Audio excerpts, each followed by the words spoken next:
Konnichiwa! Bem-vindo, bem-vinda ao nosso evento Japonês em 15 Minutos. Eu sou Takashi Sensei.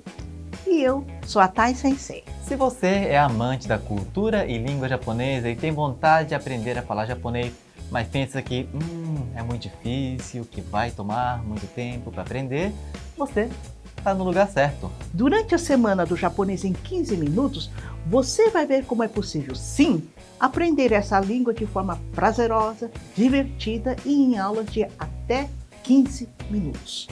Serão aprendizados ao longo da semana para você que não fala nada, como também um conhecimento adicional para você que sabe um pouco, mas precisa melhorar. E antes de partir para a aula, queria fazer uma breve introdução.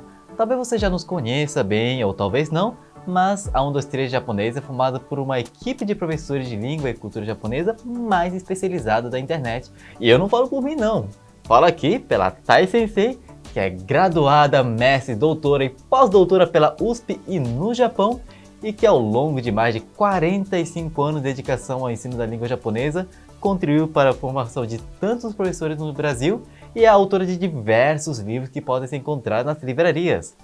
Agora é minha vez. Vamos falar um pouco do Takashi Sensei. Esse jovem, nascido no Japão, mas crescido no Brasil, passou no nível máximo da prova de proficiência em japonês, o N1, com 11 anos. Então, não se engane pela pouca idade, tá? Além de um profundo conhecimento também da cultura japonesa e tantas metáforas e sacadas engraçadas que ele traz para a gente no dia a dia, Takashi Sensei é um professor de mão cheia. Domo arigatou gozaimasu, Tai Sensei. Bem, o que eu acho que nós temos em comum é justamente essa vontade de despertar a curiosidade da língua e cultura japonesa. E para isso contamos com o suporte de uma equipe trabalhando para mostrar diariamente para vocês que aprender japonês não é difícil. E para isso, vamos contar com a Mitsuko Sensei também, não é mesmo? Mitsuko Sensei está por aí?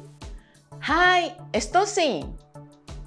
Ao longo das aulas de nosso evento gratuito, contem comigo para tudo o que precisarem, assim como fazemos com nossos alunos de nosso curso Japonês Essencial. Isso mesmo!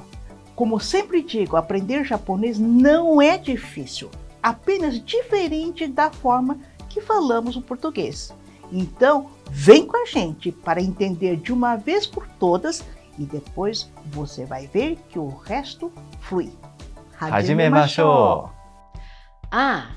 Antes de começar, lembre-se, separe um caderno e uma caneta para fazer anotações ao longo da aula. Isso faz toda a diferença, pois assim, você registra da sua forma aquilo que foi ensinado, repara quais são suas dúvidas e também pode consultar depois para relembrar. Isso mesmo, Mitsuko Sensei! Então já escreve no seu caderno estrutura da frase e em seguida a primeira coisa que você precisa saber sobre a língua japonesa é que a estrutura da formação da frase é diferente da estrutura do português. A começar sobre a ordem das palavras, tendo como característica principal que o verbo vem sempre no final. Por exemplo, em português dizemos eu fui no parque. Em japonês ficaria no parque fui ou koen ni ikimashita. Um outro exemplo, vou para o trabalho de metrô. De metrô para o trabalho vou, fica chikatetsu de hataraki ni ikimasu. Tenham sempre isso em mente e no caderno, pois isso já ajuda a compreender as frases de uma forma mais simples daqui para frente. O verbo tem uma função muito importante nas frases, pois é ele quem dita a função do que será ou não será feito. Você deve aguardar até o final da frase para compreender se é uma afirmação ou uma negação, uma ordem ou um pedido, uma vontade ou uma suposição. Por exemplo, koen ni ikimashita. Fui ao parque. Koen ni ikimasen. Não vou ao parque. Koen ni ikimasen deshita. Não fui ao parque. Koen ni ikimashita ka? Foi ao parque? Koen ni ikimashou. Vamos ao parque. Essa é uma dúvida muito comum entre nossos alunos. Mas que depois que entenderem isso, o mundo se abre, não é mesmo? Lembre de anotar tudo, pois no final de cada aula você fará exercícios interativos para saber se compreendeu o que estamos ensinando, ok?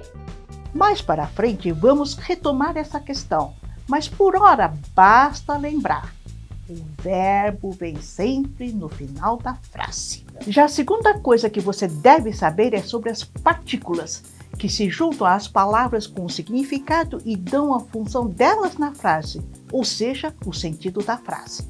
Você deve ter reparado na frase que usamos de exemplo, koen ni ikimashita.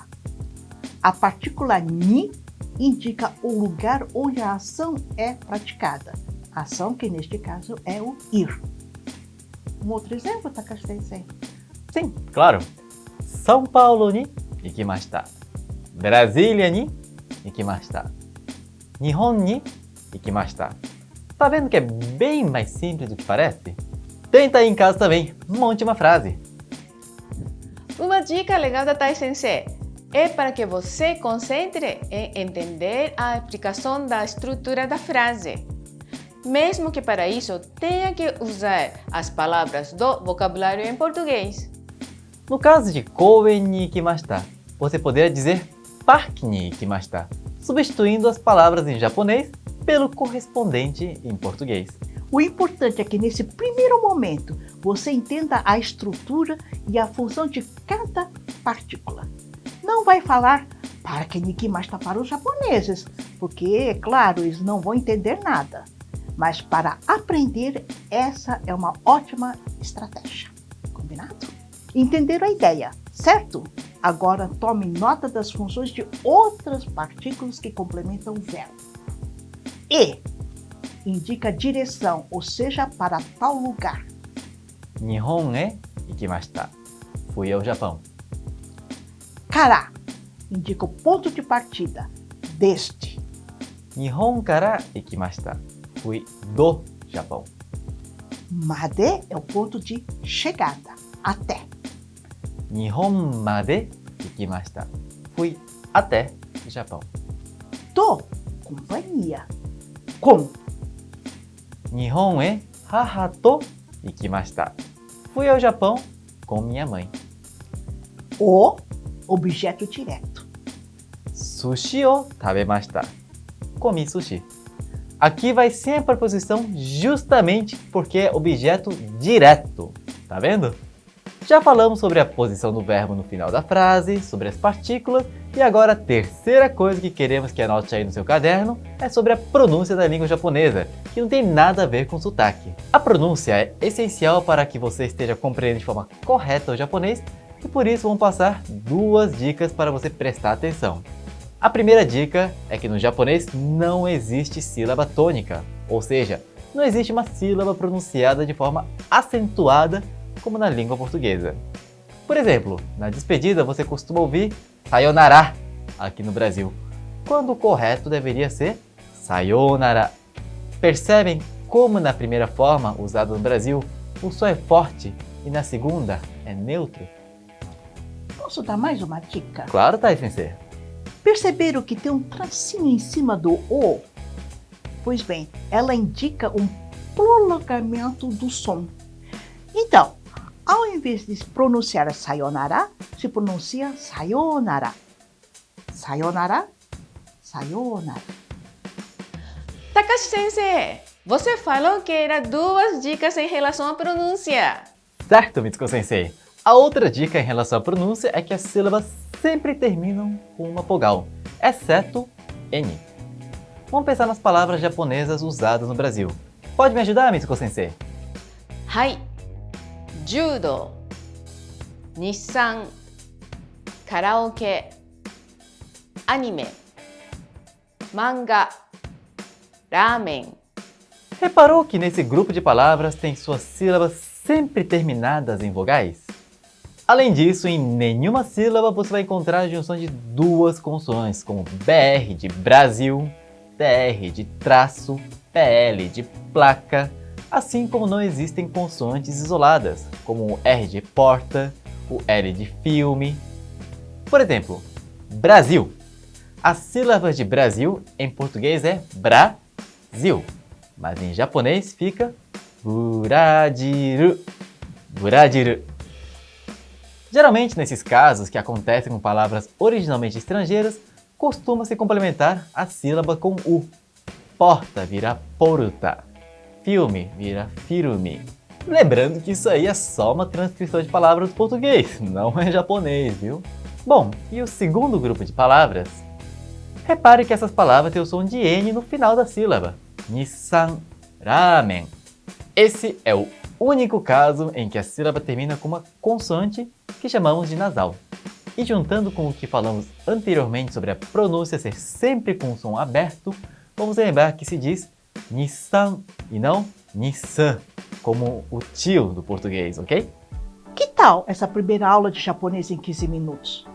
Percebe como é possível aprender bastante sobre a língua em menos de 15 minutos? Escreva pra gente aqui nos comentários. Queremos saber se aproveitou essa aula, se achou fácil e também por que você quer aprender essa língua. Temos muita curiosidade em saber mais sobre vocês também. E na próxima aula falaremos sobre a escrita japonesa e vamos te ensinar como ler e interpretar os diferentes tipos de escrita. Lembre que falei para tomar nota do que vamos ensinar hoje? Pois então, agora faça os exercícios que estão logo aqui embaixo para conferir seus aprendizados. Aguardamos você na nossa próxima aula. Sabendo já a escrita ou não, esperamos você, pois tenho certeza que será uma aula muito interessante. E agora, faça os exercícios e lembre-se de comentar o que acharam da aula, ok? Sayonara! 皆さん、おはようございます。私の名前はエドワルドで、1月からオンドステイジャポネイズの学生です。よろしくお願いします。外国語が習っていたくて、子供の時から日本の文化やアニメや漫画が大好きだから、日本語を勉強するのにしてしまいました。私は日本語の初心者でも、ジャポネーゼ先生はすごくて、私にたくさん覚えました。先生方はとても良くて親切で、説明がとても上手だと思います。それに練習問題がたくさんあって、WhatsApp のグループde conversaçãoで毎日日本語を練習するのができています。そしていつでもどこでも勉強するのができるから、オンライン授業が便利です。ウンドストレイジャポネイズのおかげで私の日本語が上手になりました。私はウンドストレイジャポネイズをおすすめします。さようなら。